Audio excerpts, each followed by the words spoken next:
Hello friends, ಬಿಸಿ ಬಿಸಿ ಸಿಹಿಯಾದ cinnamon rolls ಜೊತೆ ಇವತ್ತಿನ ಸ್ಪೆಷಲ್ ರೆಸಿಪಿ. ಇವತ್ತು ಸಾಫ್ಟ್ ಆ್ಯಂಡ್ ಫ್ಲಫಿಯಾದ ಸಿನಿಮನ್ ರೋಲ್ಸನ್ನು ಯಾವ ರೀತಿ ಮನೆಯಲ್ಲೇ ಮಾಡ್ಕೊಳ್ಬೋದು ಅನ್ನೋದನ್ನು ತಿಳ್ಕೊಳ್ಳೋಣ. ಇದನ್ನು ತುಂಬ ಈಸಿಯಾಗಿ ಕೂಡ ಮಾಡ್ಕೊಳ್ಬೋದು, ಟೇಸ್ಟೂ ಹಾಗೆ ತುಂಬ ಚೆನ್ನಾಗಿರುತ್ತೆ. ಹಾಗಾದರೆ ಯಾವ ರೀತಿ ಮಾಡೋದು, ಏನೆಲ್ಲ ಸಾಮಗ್ರಿಗಳು ಬೇಕು ಅನ್ನೋದನ್ನು ತಿಳ್ಕೊಳ್ಳೋಣ. ಒಂದು ಬೌಲಿಗೆ ಹಾಲು ಒಂದು 1/4 ಕಪ್ಪಷ್ಟು ತಗೊಳ್ಳಿ. ಅದು ವಾಮ್ ಮಿಲ್ಕ್ ಆಗಿರಬೇಕು, ಉಗುರು ಬೆಚ್ಚಗೆ ಇರಬೇಕು. ಅದಕ್ಕೆ ಒಂದು ಟೀ ಸ್ಪೂನಷ್ಟು ಶುಗರ್ ಹಾಕ್ಕೊಳ್ಳಿ. ಆಮೇಲೆ 1 ಟೇಬಲ್ ಸ್ಪೂನಷ್ಟು ಈಸ್ಟ್ ಹಾಕ್ಕೊಂಡು ಚೆನ್ನಾಗಿ ಮಿಕ್ಸ್ ಮಾಡ್ಕೊಳ್ಳಿ. ನಂತರ ಇದನ್ನು ಒಂದು 10 ನಿಮಿಷ ರೆಸ್ಟಿಗೆ ಇಟ್ಕೊಳ್ಳೋಣ. ನೋಡಿ, ಇವಾಗ ಇದು ರೆಡಿಯಾಗಿದೆ. ಇದು ಇನ್ಸ್ಟೆಂಟ್ ಈಸ್ಟ್ ಆಗಿರೋದ್ರಿಂದ ಬೇಗನೆ ರೆಡಿ ಆಗುತ್ತೆ. ನೀವು ಡ್ರೈ ಈಸ್ಟ್ ತಗೊಳ್ಳೋದಾದರೆ ಸ್ವಲ್ಪ ಜಾಸ್ತಿ ಟೈಮ್ ತಗೊಳುತ್ತೆ. ಒಂದು ಅರ್ಧ ಗಂಟೆ ಎಲ್ಲ ಇಟ್ಟು ಫರ್ಮೆಂಟ್ ಮಾಡ್ಕೋಬೇಕು. ಇವಾಗ ಇದಕ್ಕೆ ರುಚಿಗೆ ತಕ್ಕಷ್ಟು ಉಪ್ಪು, ಆಮೇಲೆ 2 ಮೊಟ್ಟೆ ಇದನ್ನು ಒಡೆದು ಹಾಕ್ಕೊಂಡು ಚೆನ್ನಾಗಿ ಮಿಕ್ಸ್ ಮಾಡ್ಕೊಳ್ಳಿ.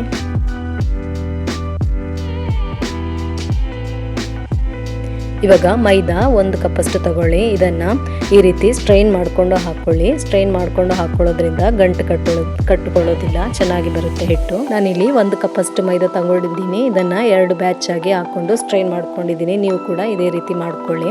ಆಮೇಲೆ ಇದನ್ನು ಚೆನ್ನಾಗಿ ಮಿಕ್ಸ್ ಮಾಡ್ಕೊಳ್ಳಿ, ನಿಧಾನಕ್ಕೆ ಮಿಕ್ಸ್ ಮಾಡ್ಕೊಳ್ಳಿ.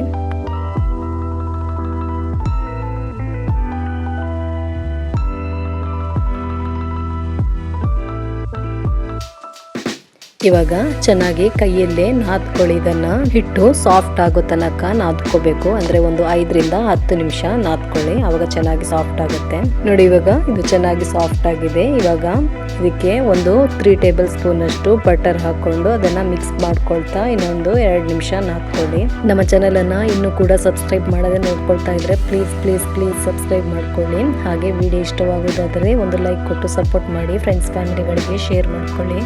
ನೋಡಿ, ಇವಾಗ ಸಾಫ್ಟಾಗಿ ಹಿಟ್ಟು ರೆಡಿಯಾಗಿದೆ. ಇದರ ಮೇಲೆ ಸ್ವಲ್ಪ ಎಣ್ಣೆ ಹಚ್ಕೊಂಡು ಇದನ್ನು 1 ಗಂಟೆ ಅಥವಾ 2 ಗಂಟೆ ರೆಸ್ಟಿಗೆ ಇಟ್ಕೋಬೇಕು.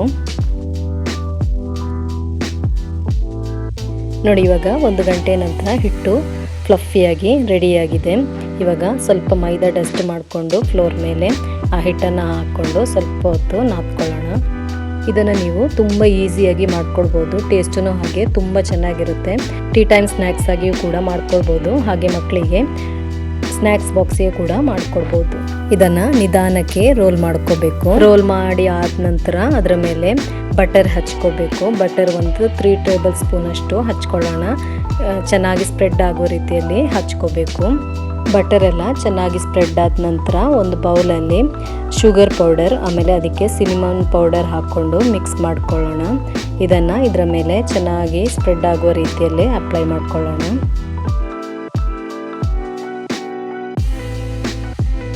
ನೋಡಿ, ಇವಾಗ ಚೆನ್ನಾಗಿ ಸ್ಪ್ರೆಡ್ ಆಗಿದೆ, ಈವನ್ಲಿ ಸ್ಪ್ರೆಡ್ ಆಗಿದೆ. ಇವಾಗ ಇದನ್ನು ನಿಧಾನಕ್ಕೆ ರೋಲ್ ಮಾಡ್ಕೊಳ್ಳೋಣ. ನಾನು ವಿಡಿಯೋದಲ್ಲಿ ತೋರಿಸ್ತಾ ಇದ್ದೀನಿ ನೋಡಿ, ಇದೇ ರೀತಿ ನಿಧಾನಕ್ಕೆ ರೋಲ್ ಮಾಡ್ಕೊಳ್ಳಿ.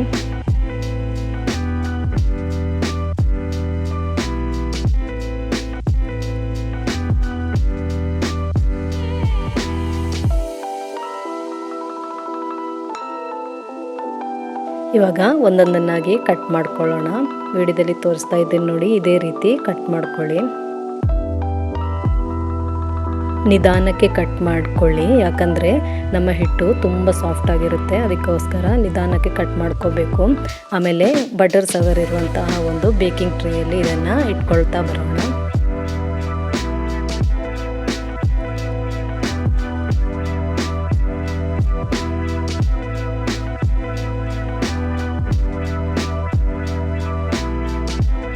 ನೋಡಿ, ಈ ರೀತಿಯಾಗಿ ರೆಡಿಯಾಗಿದೆ. ಇವಾಗ ಇದನ್ನು ಒಂದು 3/4 ಗಂಟೆ ಅಥವಾ 40 ನಿಮಿಷ ರೆಸ್ಟಿಗೆ ಇಟ್ಕೋಬೇಕು. ನೋಡಿ, 40 ನಿಮಿಷದ ನಂತರ ಈ ರೀತಿಯಾಗಿ ಫ್ಲಫಿಯಾಗಿ ಬಂದಿದೆ. ಇದನ್ನು 170 ಡಿಗ್ರಿಯಲ್ಲಿ 10 ಮಿನಿಟ್ಸ್ ಪ್ರೀಹೀಟ್ ಮಾಡಿರುವ ಓವನಲ್ಲಿ 30 ಮಿನಿಟ್ಸ್ ಬೇಕ್ ಮಾಡ್ಕೋಬೇಕು.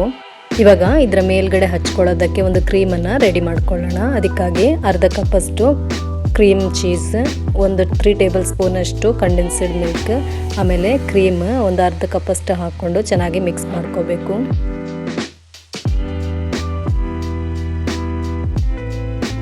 ನೋಡಿ, ಇವಾಗ ಇದು ರೆಡಿಯಾಗಿದೆ. ಇದನ್ನು ಸೈಡ್ನಲ್ಲಿ ಇಟ್ಕೊಳ್ಳೋಣ. ನೋಡಿ, ಇವಾಗ ಸಿನಿಮನ್ ರೋಲ್ಸ್ ಕೂಡ ಬೇಕಾಗಿ ರೆಡಿಯಾಗಿದೆ. ಚೆನ್ನಾಗಿ ಫ್ಲಫಿಯಾಗಿ ಬಂದಿದೆ. ನಾವು ರೆಡಿ ಮಾಡಿಟ್ಟಂತಹ ಕ್ರೀಮನ್ನು ಬಿಸಿ ಇರುವಾಗನೇ ಹಚ್ಕೋಬೇಕು. ಚೆನ್ನಾಗಿ ಹಚ್ಕೊಂಡು ಸರ್ವ್ ಮಾಡ್ಕೊಳ್ಳಿ. ನೋಡಿದ್ರಲ್ಲ ಎಷ್ಟು ಈಸಿಯಾಗಿ ಮಾಡ್ಕೊಳ್ಬೋದು ಅನ್ನೋದನ್ನು. ಹಾಗಾದರೆ ನೀವು ಒಮ್ಮೆ ಟ್ರೈ ಮಾಡಿ ನೋಡಿ. ನಿಮ್ಮ ಅಭಿಪ್ರಾಯವನ್ನು ಕಮೆಂಟ್ ಮೂಲಕ ತಿಳಿಸಿ. ಮುಂದಿನ ವಿಡಿಯೋದಲ್ಲಿ ಸಿಗೋಣ.